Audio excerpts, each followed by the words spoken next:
All right. Well, here we go. Welcome. How was our weekend?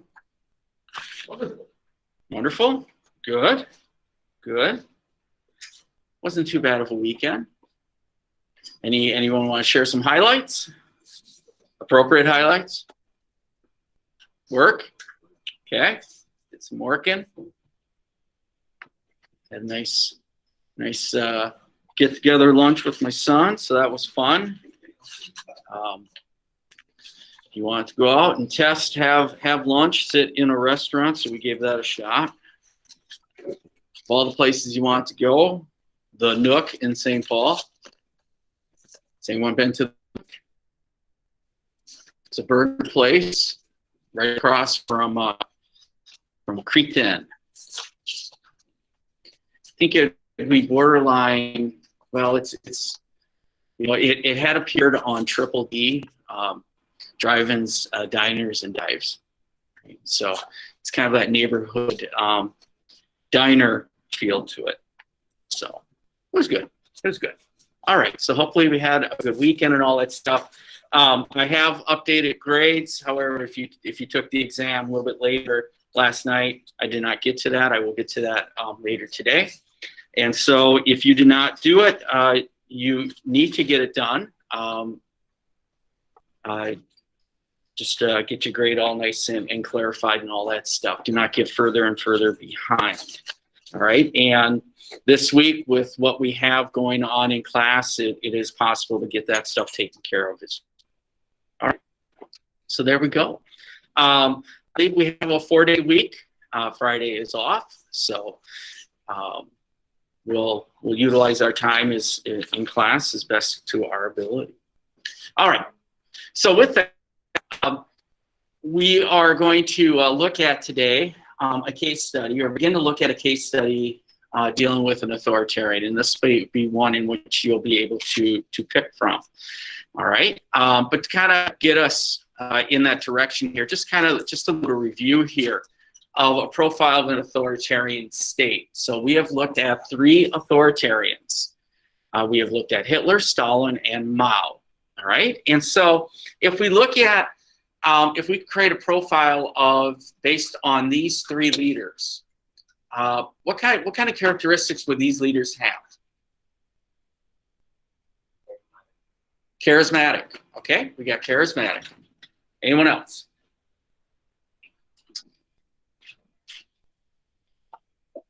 Charismatic.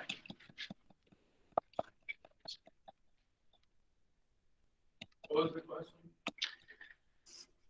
The question is going to be one for all of these when we look at these different categories. If we look back at these 3 individuals, what kind of general takeaways can we have about these types of leaders? So if we look at the first category, leader, charismatic. Powerful. Okay. They give the image of power. What do you got? They have strong cult of personalities that they develop. All right. They have a strong cult of personalities that they develop. And then that can be used in some of those other areas, like, rising to power and consolidating and maintaining power. Carson? Close connection with their moms. Yes, they are. I suppose some might throw in the category, are they mama's boys? Okay. They had a difficult relationship with their dad. It's important to have that context to in some ways show their influence, what influences them in some of their decisions and some of their actions. All right, good. Conditions. Let's talk about the countries that they rose to power in.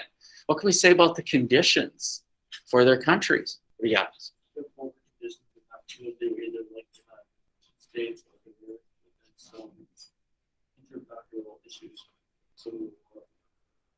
Okay, good. So the economic piece, or there was some internal conflict. Yes, absolutely. And that possibly, when you look at that, could play for Adolf Hitler and Mao. But what about for Stalin? Lenin's death. Yes, Lenin's death, and that's going to set off a power struggle. All right, so you've got some internal factors, and there could be some external factors, but in many cases, what we'll call the country is in a crisis state of some sort. All right. Their rise to power. How can we look at these three individuals? Their rise to power. What could be some commonalities? They all rose to power legally. Okay. Would that really work for Mao? Rose to power legally.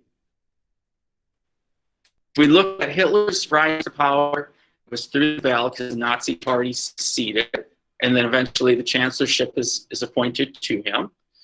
For Stalin, there was a power struggle, but he was able to use the nation's, the Soviet Union's political system to kind of marginalize his opponents. But for Mao, that's an interesting one. Because ultimately, they get to power through what? Mao gets to power through what? Through the Civil War. All right. And once the communist country is established as a result of that Civil War, you can look at how Mao is positioning the Communist Party and, going through legal means to kind of marginalize his opponents. And so it's not 100% legal, like close to 100%. It's hybrid in some ways. All right. What about how do they maintain their power and consolidate their power?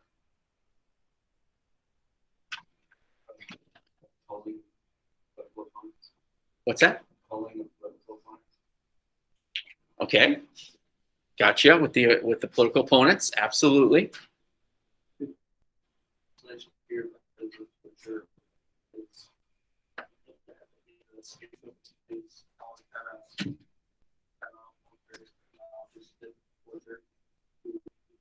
So fear.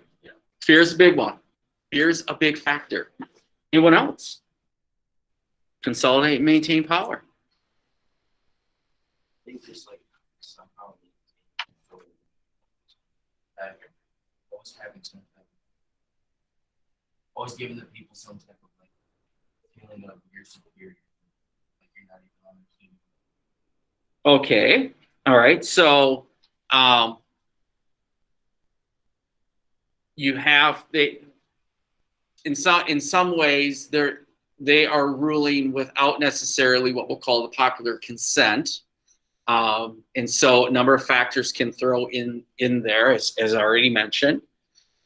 But do they always have to be such a BA? All right, now we're getting some attention here. Maybe I got to throw some bad words in here to get some attention. Do they always have to be such a BA to help to maintain their power?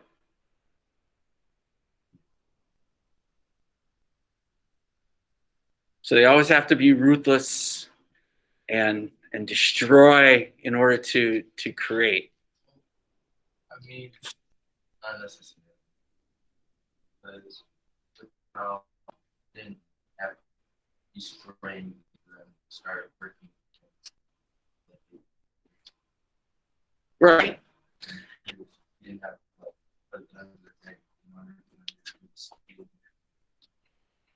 Some of them believed in the cause at the beginning. Maybe it changed as the person stayed in power, but how hard to maintain is also just enacting some policies, and some of those policies can bring people on board as well. They're not all going to blindly follow these individuals, but if they can see that this person is moving the country in a certain direction, they might put some blinders on and like, well, yeah, the hardcoreness is there. However, my standard of living has improved. And you could say that about for in any of these individuals in their countries, that standard of living does improve, right? Maybe not to the level that we have, but when you start off perhaps having a low standard of living and it starts to rise, you might look at that individual. Yes. Do you think that these leaders all had That's a loaded one there. Good intentions. I think they thought they knew what was best for their country. They thought what was best. And they created policies and programs built around what they thought was best. And that's what probably hang their hat on, is like, I know is best for the Soviet Union or for China or for Germany.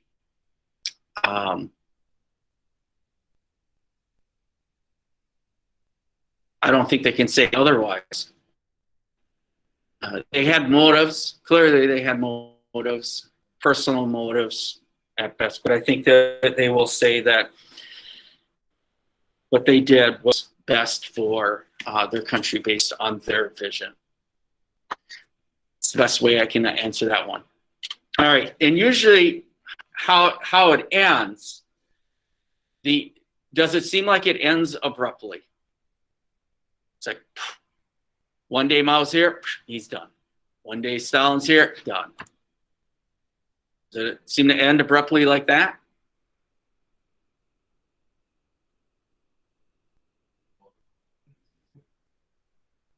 To an extent. To an extent. You know, the leader dies. Does that mean it's all over? No. Now we talk about long lasting.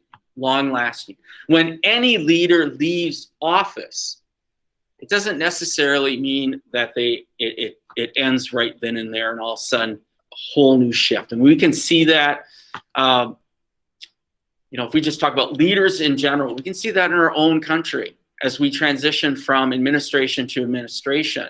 There is carryover from one to another. Policies do remain. Takes time to change that. And some of that might have to do with the popularity or not popularity of the individual prior. Successes still can continue, or problems still can continue. So the end is always a question mark. But when we talk about how authoritarians can can be the most destructive, it is as they rise to power, as they are in power, and then the reshaping of society after they leave. All that can play a part here. All right. So what we will do today, and let's go to Schoology here, an authoritarian case study. All right. So in our current situation, I've had to create a hybrid of it in some ways. Normally this is a spirited competition, but we won't have that this year because of some limits that go with it. Normally, but we'll do the best we can with it. This, you want to go to the folder, authoritarian case study. This is going to have a lot of good nuggets in it, a lot of historical nuggets that can help out. But most importantly, we want to open up the authoritarian case study. We'll come and look at some of these other pieces here in a moment. All right, and so the activity is going to look something like this. All right, so hopefully you've got that. And the reason your iPad's not working, I do have old school. For those that are here, I got old school paper.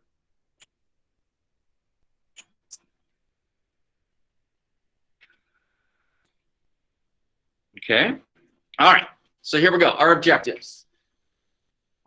You're going to research and analyze an authoritarian of a single party state in the 20th century. All right. And so we have looked at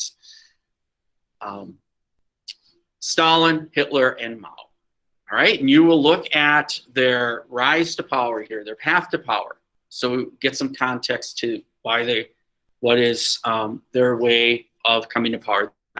Methods to consolidate power, which also means maintaining their power, and use of propaganda, various policies, and their end to their rule. All All right. The premise of this activity, in the past, we would have a very spirited casting of these authoritarians. So casting for the next fictional survivor, the ultimate authoritarian. We're going to put these people on an island. All right. See who's going to walk off standing here. And I always envision that everything is fair game when it comes to these authoritarians sitting on an island. The survivor will have a cast of hands, so we don't have to necessarily worry about that voting process. There are 3 authoritarians guaranteed a spot, and now we need to find 7 more. Okay, but again, that was part of a voting process that we will not necessarily go through. Here are our potential survivor candidates here. All right. Some of them are familiar and some are not. Some, there'll be quite a bit of information out there. Some will be very limited. So we have to be careful. You have to be careful in your picking. All right. Yeah, Juan Perón of Argentina. So we do have some from the Americas here. I do not want to feel that we do not have any authoritarians in the Americas. So we have Juan Perón of Argentina. He is a right-winger. His party, the Peronist Party, is still ongoing. All right, there's an authoritarian that was able to survive a coup and come back for a second time. This guy's got some staying power. All right, he's kicked out of the 50s and he returns in the 70s. Gamal Abdel Nasser of Egypt. All right, he's more kind of like a middle way kind of authoritarian here, but it is the Suez Canal crisis of the 50s that really makes him a leader in the Arab world. And of course, today the Suez Canal has some issues as well. A big old super tanker stuck in the Suez Canal. Pol Pot of Cambodia, leftist, left-leaning. Now there's a guy that knows how to wipe out 25% of his population. Pol Pot, 25%. There you go. You want to bring everything back to zero. Right? You want to totally change Cambodia. Turn into a killing field. Idi Amin of Uganda. All right. Hardcore leader of the 70s. You got Julius Nyerere of Tanzania. It might be called Tanzania, but Tanzania. Of course, we got the one and only Fidel Castro with his sweet ZZ Top beard of Cuba, who seemed to outlast many presidential administrations, staying power. Augusto Pinochet of Chile. There we go. He's more right-leaning. We've got Vladimir Lenin of the Soviet Union. And we look more at Stalin than we did at Vladimir. Robert Mugabe, who had been the longest-serving authoritarian. A few years ago, he was removed from power of Zimbabwe. Now, he is a guy that knows how to turn a very successful country, economic policies into economic chaos in no time. All right, Robert Mugabe. Kim Il-sung of North Korea. He is the father of North Korea. All right. So we're not looking at Kim Jong-il or Kim Jong-un.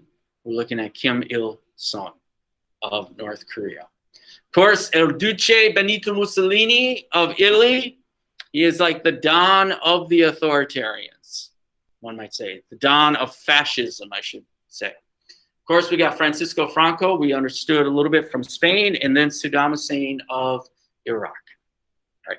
These are all names that appeared on the IB curriculum. So that's a curricular guide, so that's why they're there. You can formulate your team of 8 here. Teams can be made up of 2 or 3. Let's stick to our own section. I have 2 sections of class. Let's stick to our own here. Formulate your teams of agents. Teams can be made up of 2 or 3.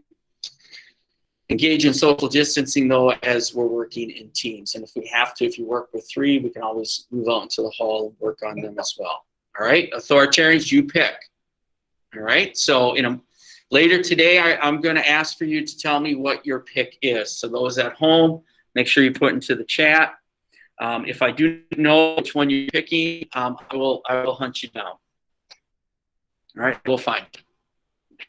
And if you still haven't decided, by tomorrow what it is, I will tell one for you, because I can easily pick for you. All right, so it's easy for you to do this. All right, normally in class we would present this. We're not going to do that because of social distancing and all that stuff. But we're looking at 7 to 10 minutes, but this could spill over. It could be a little bit longer. I mean, in the past, I've had some people speak for like 20 minutes on it, so we've had to tone it down. All right. There's your format that you put it in, so nothing new. All right.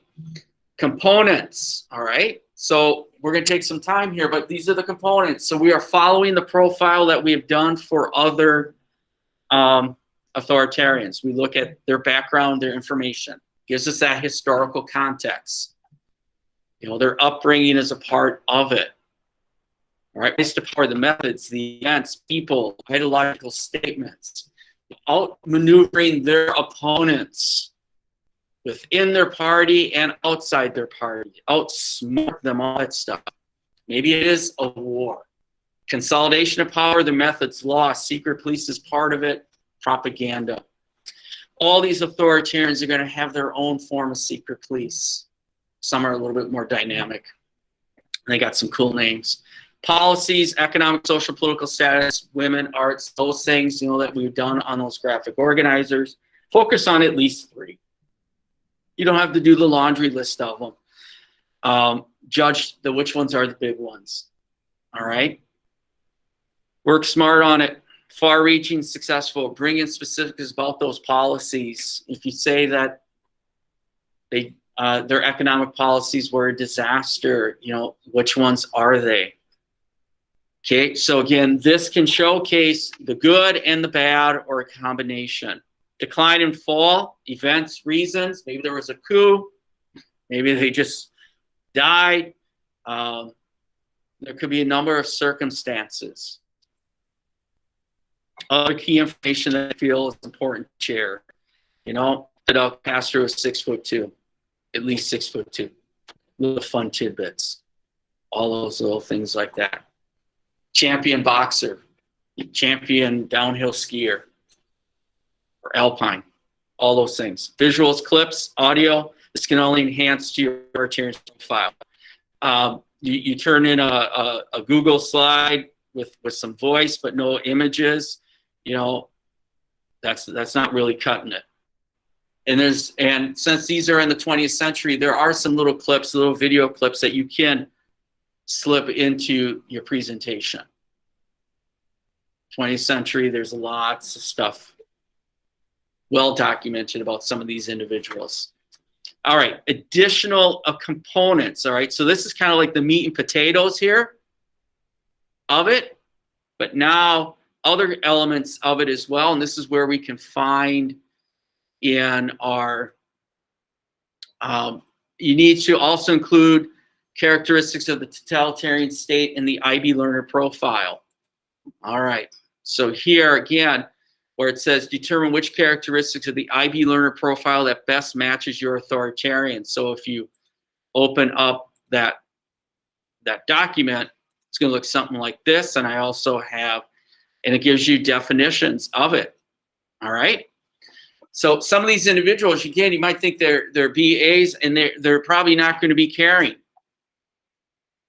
Some of you might not think that they're caring. They lack compassion or respect for others.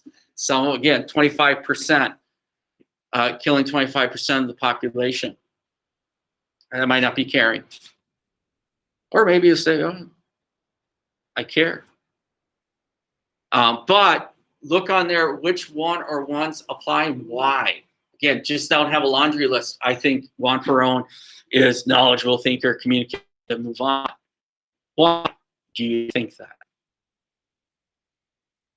They're all risk takers. They're all taking risks. Right? So you need to include that in there.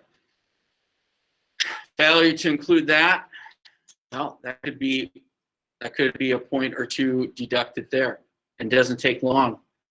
All right, then the characteristic of the totalitarian state. Remember, this is what we have used to judge Hitler, Stalin, and Mao.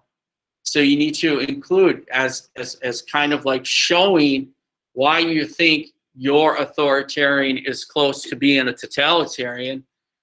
You include these characteristics in it. You feel that Pol Pot is a totalitarian because of these reasons. And you can pull these as reasons. All right, so do not necessarily forget this part of it. Plus, you need to have a bibliography. And that can appear on your presentation somewhere, or you can turn it in Schoology as well, or you can turn it in on paper to me as well. But you need to have at least 3 sources. All right, some of these I included a start for you, depending on which ones you pick, right here, because you'll see that I have some work here. And those that are sitting in class, I've had the Media Center also pull some books. We got over there on the cart. And here also on my table up front, I have some books as well. So there's plenty of resources beyond Wikipedia. All right. And if you do pick a guy, an authoritarian, you say, well, I just can't find stuff. Well, I just say there's other authoritarians you can pick. All right. So you need to, and you want to make sure that you put it in the correct format, MLA, APA. You seem to be doing a lot of MLA, and just in case you forget, I have some links on how to do that stuff as well. But there are plenty of online sources that can just plug the information and they spit out the info for you. Okay? All right. It's going to be worth an assessment grade. So for getting little bits and pieces, you know, can knock you down. Right? So I'm expecting a complete authoritarian portfolio here, a visual portfolio as I call it. I know you'll meet the expectations for it. If you're struggling, that's what I'm here for, to help you with that. We will have today, tomorrow, Wednesday, Thursday to work on it in class. Monday, a little bit of time to work on it, finishing it in class. Right? If you need to record, record. Right? Plenty of time for success. And I'm going to focus on that because it's Monday and I do not want to get on my soapbox about the other stuff that could give plenty of time to do other stuff. But plenty of time for success to dig in. All right, on this. So first thing you do is you got to decide, are you going to work with someone? Second thing is you got to decide which authoritarian. Then you got to tell me which authoritarian it will be. I will need to know that. And it would be nice to know who you're working with as well. Finished product. I make sure if you're working with someone, everyone's name is on there. Do not assume that I will know that necessarily. If for some reason your partnership falls apart, troubleshoot. You can always come up to me and say, you know, so-and-so is not working well. I'm going to go in this direction. I'll say, fine. And I'll go up to so-and-so and say, you know what? Sounds like we got dysfunction. You're going to have to go in a separate direction. You're going to have to do this. Right? I think we can work well on this with your historical buddy or go solo. All right? Questions, comments, concerns? All right, let's dig in. Let's go. Any questions at home?